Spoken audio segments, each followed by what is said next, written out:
Our guest says the U.S. futures market for farm commodities is the fundamental driver for pricing in Canada. We have an integrated North American market in many ways.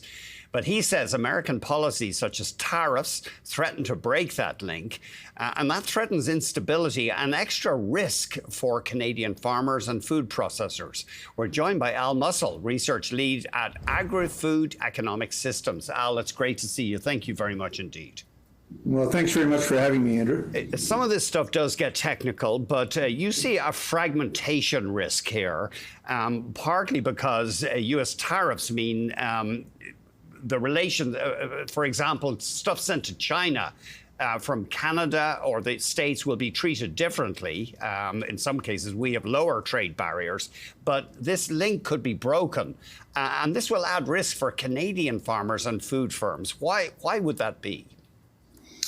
Well, Andrew, it really comes down to having an appropriate way to value Canadian product using a U.S. price mechanism. And if the U.S. has different market access to third countries, you mentioned China, a key import market for food and agricultural products. If there's a difference between U.S. and Canadian market access, then sure, that it's going to tend to undervalue Canadian product. And also then you talk about dismantling of regulations by the U.S. administration, or proposed dismantling, and some of the stuff they want to hand over to the states, the individual U.S. states. And that again could lead to fragmentation of the market. I guess some stuff American exports might not be as well received in Europe, for example, maybe would give an advantage to Canada. Potentially, but we don't know how far this is going to go and what direction it's going to take. Where you worry about weakening the food safety and animal plant disease infrastructure. We've treated the U.S. Regulatory and inspection system as very much like our own. It's been science-based, etc.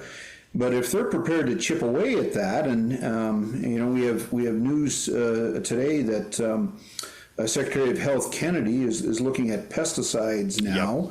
Yep. And we have, as I say, we have science-based regulatory systems in the U.S. and Canada, and broadly speaking, they've been treated as like, and we've had no issues. Mm-hmm. But if that changes, then our ability, again, to treat the U.S. market, and particularly when we're talking about a futures price mechanism, where we need to have the ability, if necessary, to make delivery on these futures contracts to enforce the discipline in the price mechanism.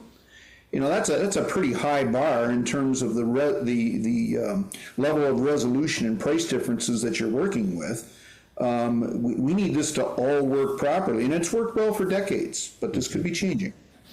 Yeah, it's interesting. I suppose if America weakens food regulations because we have this integrated system, could we be forced to do the same thing?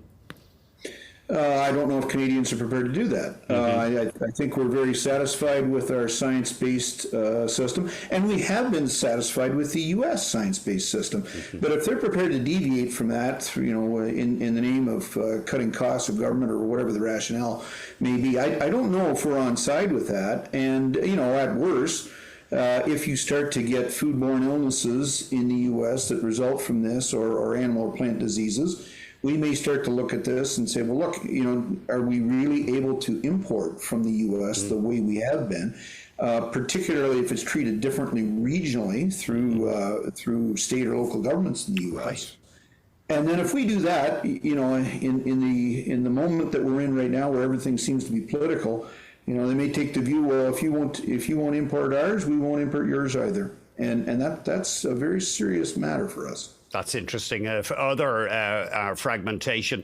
And leave us with a final thought. We know that Robert F. Kennedy Jr. has been publicly opposed to pesticides and apparently atrazine, which is banned in Europe, but it is used in the U.S. and Canada, maybe in the crosshairs here. Do you think that the U.S. will go ahead with a clampdown on pesticides? Is that likely? Well, I think the U.S. agricultural community is vehemently opposed, understandably. How this is going to shake out, I wouldn't have thought it would get this far, Andrew. Al, we better leave it there. Thank you very much. It's great having you join us. Thanks very much for having me. That's Al Mussell, research lead at Agri-Food Economic Systems. Coming up,